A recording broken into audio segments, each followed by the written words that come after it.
Does quitting drugs make life easier? Does getting sober make life any better? Is sobriety even worth it? I'm going to do my best today to answer these questions as someone who not only deeply struggled with addiction to nicotine, THC, energy drinks, and adult media content, but also as a certified addiction recovery coach.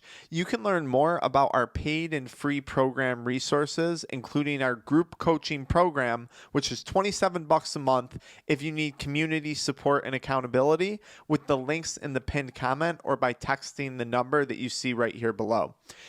Does life get easier sober? I don't think that life necessarily gets easier, but I would argue that you become stronger. And as you become stronger, life inevitably becomes more enjoyable in what may appear to be easier. I think I could argue that addiction makes a person weaker. And I'm not saying that you're a weak person. I'm not saying that I was a weak person. I'm not here lecturing, oh, you can't quit drugs, you can't quit smoking, you can't quit drinking, you're weak.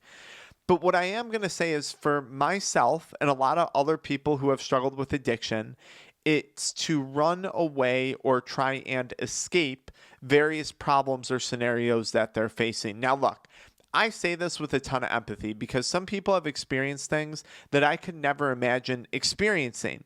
And I don't know. Maybe drug consumption and escaping that experience is their best option. Maybe that's the only way to handle it. And maybe one day in my future, I'll find myself in a situation like that. I hope not. I don't think so. But maybe I will. So again, even though it's going to sound judgmental, I'm really not trying to judge people.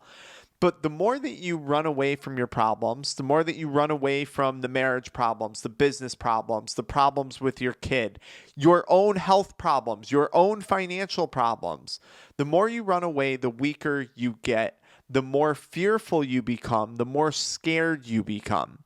And I think a lot of times this is what actually happens to people in addiction.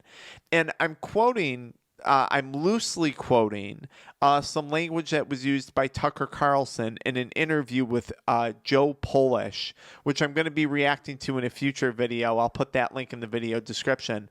But I do think when he spoke about this, he was reflecting on his own journey of alcoholism and his own struggles with addiction. I do think he hit the nail on the head. Addiction and substance use and running away from problems makes a person weaker because the only way you're going to get stronger is by facing the problems and figuring out solutions to the problems. The more you procrastinate, the more you run, the more fearful you become. And when you become fearful, you become weaker. That's a fact. And I know for myself too, and a lot of people that we've worked with in addiction, they operate largely out of fear. In fact, fear is one of the biggest things that keeps people from quitting substances. Fear of what's my life going to be like when I quit smoking weed? Fear of what are the withdrawals going to be like when I quit using nicotine or when I quit vaping? There's this fear. And one of my favorite quotes, fear is nothing more than a bunch of false expectations appearing real. But this fear, it keeps a person trapped, it keeps a person from making progress, and it makes people weaker. Now, I'll say this, when you quit using drugs, you go through this process in some cases, not in all, but in some cases you might experience withdrawal. In some cases, quitting substances might be challenging. It's not as challenging as people often make it out to be, but it might be challenging. But in that challenge, in going through that struggle, you physically and psychologically and arguably spiritually become stronger. There was a challenge. It's a challenge that maybe you were scared to take on or that at one point in your life you thought was going to be impossible. You took on that challenge. You went through the struggles that came along with it. And at the end of the day, you came out mentally, physically, spiritually stronger.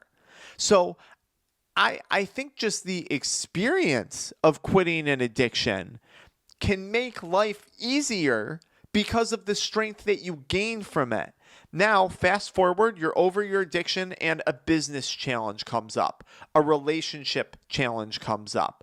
A financial or a health crisis challenge comes up. Now, instead of running, like you may have done before in the past with weed, alcohol, drinking, doing drugs, whatever, sex, porn, whatever it is you escape with. Now, instead of running and hiding, you can not only face this life challenge, whatever, finances, health, relationship, whatever it is, but you can draw on the strength that you gained in sobriety, right, to get through that addiction, and you can now apply it to this life challenge. And it's not that the divorce became any easier. It's not that the health crisis in the family became any easier. It's not that the job and the entrepreneurship path became any easier. It's that you refined tools and you leaned on a source of strength to get through that process better. And this is how I think sobriety and quitting drugs makes life easier. Facing a significant tragedy is never easy, right? The loss of a loved one, the loss of a career, trying to get through, whatever the struggle is. It's never easy. But if you have a source of strength that you can draw from, if you have an experience that was not easy that you can draw from and apply it to that, it does, in a sense, make it easier. It makes tolerating those things easier.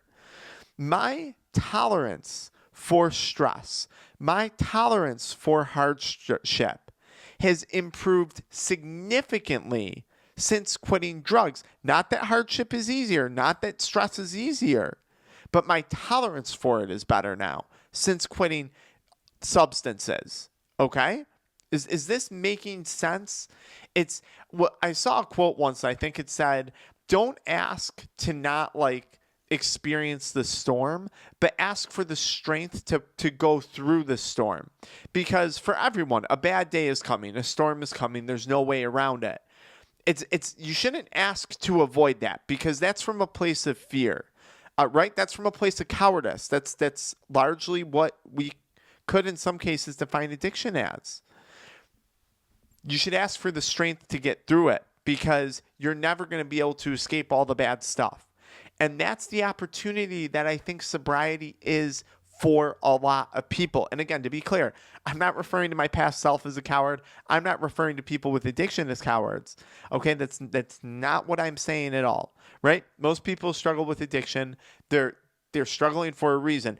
It could just be straight up pleasure. They just enjoy doing it. It's pleasure. They really enjoy it, and that's it. That's all there is to it. That's right. There's no cowardice there.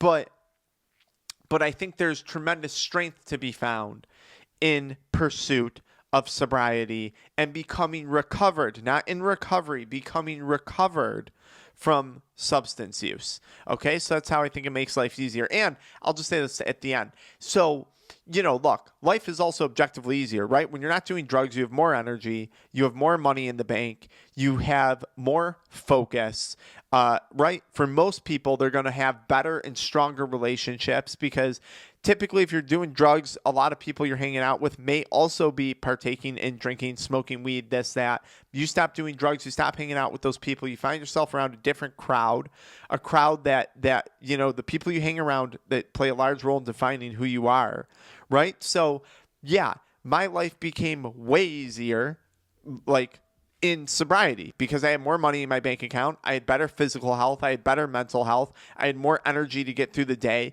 And my tolerance for stuff, because I was able to lean on that challenging experience of addiction, has increased dramatically. So those simpler things definitely, I think, make life easier. I don't have to worry about driving around and get a DUI, right? I don't have to worry about drug testing for jobs. I work for myself fully, but I don't have to worry about stupid stuff that other people have to worry about that's literally putting them at a massive disadvantage in their life. That's not a concern to me.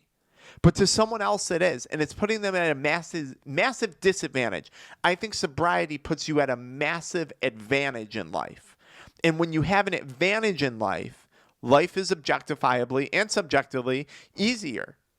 I hope this video makes sense. Now check it out. If you're struggling to get through that initial stage of withdrawals, we make a chewing gum product. It's called Kick It Crave Less Chewing Gum. I could have made a capsule. I could have done something like that, but the absorption of ingredients is way better on a chewing gum. It's nicotine free. It's cannabis free, stimulant free. It contains KSM-66 ashwagandha and N-acetylcysteine. N-acetylcysteine helps to reduce cravings. KSM-66 ashwagandha helps to ease stress and anxiety by increasing a person's stress tolerance by decreasing cortisol levels. There's over 22 gold standard clinical trial studies on that ingredient, KSM-66 ashwagandha. We're the first people in the world to make a product like this, combining these two ingredients into a chewing gum. You cannot find this product anywhere else, okay? It's great when it comes to some of those withdrawal symptoms. It's great when it comes to helping you focus and relax. It's a fantastic product. You can find it below on YouTube Shopping or the link in the pinned comment. We got a 30 count bottle, which is like a trial size that will last you 2 weeks. We got a 90 count bottle, which is a month supply that will last you a month, which is about how long it takes to rebalance dopamine. And the 90 count bottle comes with a free deep breathing necklace. And then we have a 3-pack bottle, which is a 3-month supply or a 90-day supply, which 90 days is really a gold standard when it comes to quitting substances and rewiring new habits and new pathways. So check that product out if you're struggling. Kick it, crave less chewing gum and products designed to help you quit. The chewing gum with a kick to help you quit. All right, guys, until next time.